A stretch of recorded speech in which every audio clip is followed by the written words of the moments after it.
Hey everybody, welcome back. So what we're going to be doing today is we're going to be playing around with the Google App Engine a little bit. If you remember from way back when, this is basically the platform as a service category. And why is it platform as a service? Again, we don't care about the operating system. We don't care about a virtual machine.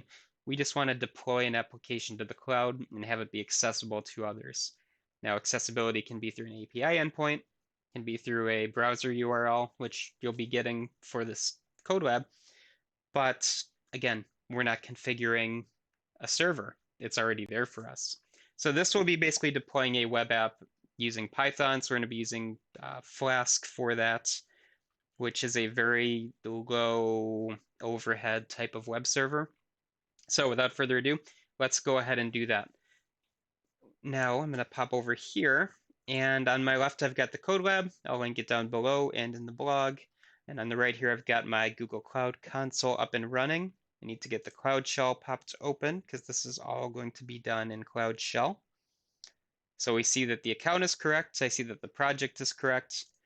Again, if you need to go ahead and change your environment for any reason, there are instructions here in the code lab. But again, just remember to use that gcloud command to change the project ID if you need to, or change the dropdown and relaunch Cloud Shell. Also works too. So we should be good. Now let's go ahead and write our web app.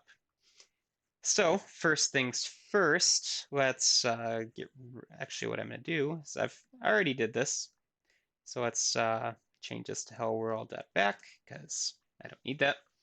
I'm going to follow this code lab exactly. What you will all be doing is kind of taking this and extending it. So I'm not going to give you all the answers here, but I'll show you at least how it works and if there are any little gotchas along the way. So make dir hello world.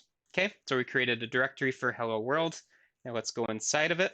So we're going to change the directory and oops, cd hello world. There we go. And now see that I am in the directory. Good stuff. Now I'm going to use Vim because the Cloud Shell editor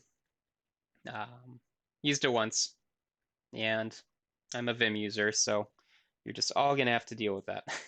Use the Cloud Shell editor if it's easier for you, or Nano, or Emacs, or whatever your preference is. I'm going to use Vim because that's me. I'm also going to skip all of the comments, but I would highly recommend you read them so you understand what's going on here. But it's a lot of typing for me. So from flask import flask. So this is going to be Python. So if you're not a Python user, don't be worried. It's not too frightening here. Key takeaway with Python is that it is all basically spacing based. So there's no curly braces, but things like functions and if statements, you either tab or space over. And the important thing is basically that they are consistent spaced. So you don't want something that's like tabbed once and then 5 spaces and then tabbed and then 20 spaces that's going to break. Make sure everything is cohesive like you see here, okay? So we're going to define our Flask application. We are going to define a route. So basically this is a Flask specific thing. Methods equals get.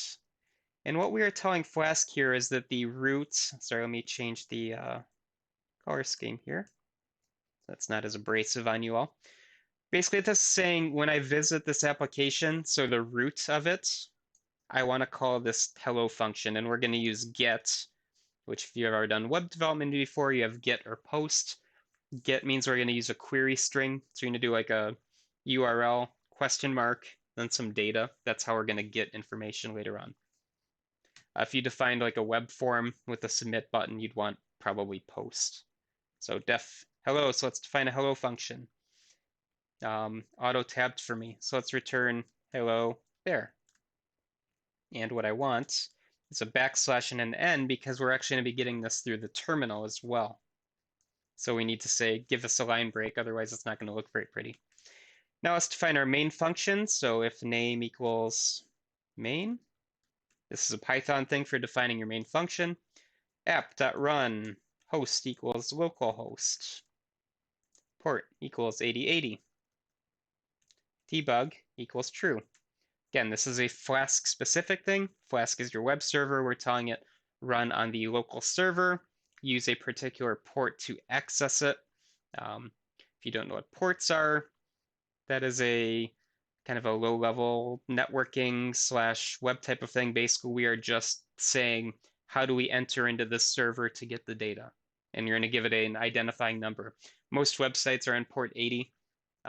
Anything else basically is going to be either pre-used or you're going to define it high enough that nobody else is using it. So I deploy this app, or sorry, I'm going to save this. And what I would expect to see is if I visit this app, I should see hello there. Okay. This says hello world, but let's just change it for funsies. Okay, so most important. So I'm going to save and quit. Most important in Python, define a requirements file because package versions will change over time. And by defining a requirements file, you are locking in the particular version that you are using for the script. If Flask updates in the future and they change their APIs, this program would break because maybe I'm using the latest version, but by doing a requirements file, I'm saying I used 1.1.2 of Flask for this. So requirements.txt Flask equals 1.1.2. Now, if one of you were to pull this down, you would install the modules with this requirements file. Something we're not going to really worry about in this lab, but for posterity's sake, just as important as commenting. Define a requirements file, even for the most trivial of applications. I say this from personal experience because I had something break on me that shouldn't have broken. All right, so now for App Engine, we have to define a YAML file. So basically, this is a configuration file that tells App Engine what to do. All we are going to say is this is a Python script. If we had other dependencies, other configurable properties, we would also put that in here. If you've ever written like a Node.js application, they like YAML configuration. This is just a very common way of writing config files. So app.yaml, runtime, Python 3.8. This is also important because it tells App Engine use Python 3.8. You know, we're not using Python 2. We're not using Python 3.9. We know this works with Python 3.8. So that's what we're using here. And that's what we're telling App Engine to use. This kind of goes in with that idea that we don't care about the server, we don't care about the operating system, but we care about how the app can be run, right? So we have to configure it minimally. So now we're pretty much ready to deploy. So if we do ls, we should see our configuration, so app.yaml. We see our Python requirements, which App Engine will also use to pull in the modules it needs. And then we have our actual script main.py. We could call it whatever we want, but app.yaml requirements.txt are kind of important. So let's deploy it. gcloud app deploy. So again, this is that gcloud command we looked at before. We're going to say, hey, we want to work with the App Engine. So it's gcloud app. What do we want to do with the App Engine? We want to deploy. Okay, and by just leaving these parameters in without adding extra flags, we're going to use the default behavior. So pull in that app.yaml file, pull in that requirements.txt file, and run main.py. Okay, so and hit enter. Oh. So this is kind of an important error to see. So basically, I did this lab before and then I disabled it. So what you're seeing is that I've actually disabled App Engine and the Hello World app. So what I have to do is I have to go into App Engine. Your app is currently disabled, so we have to enable it. This is kind of an important thing if you go through and you enable and disable things to stop billing and start billing. What happened is I did this lab before, tweaked it slightly, but I disabled App Engine when I was done to clean up. So it doesn't like it when you don't have the API enabled. So let's go ahead and enable that. Now there's a gotcha that we'll talk about at the end as well while this is enabling. But basically, you can't delete App Engine apps. You can only disable them. It's kind of an interesting thing. I actually saw, I think there's a bug report on Stack Overflow for that. So we are enabled. Let's try this again. I'm just hitting up to pull up the last command. Hey, look at that. We're good. So services to deploy. app.yaml, source is hello world, here's the project, some other information, then you see the target URL. So I can just visit this link once it's deployed to see my application. One other cool thing about Cloud Shell I forgot to talk about, if you just highlight something, so I'm going to select this, it automatically copies and pastes it for you. Kind of cool. So I'm going to hit enter to continue because Y is selected by default. And now it's going to go ahead and do it. It's going to deploy.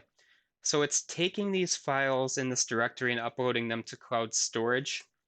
And basically, it's moving it to the App Engine location where it needs to be. So this will take a moment here. Take a moment to recaffeinate.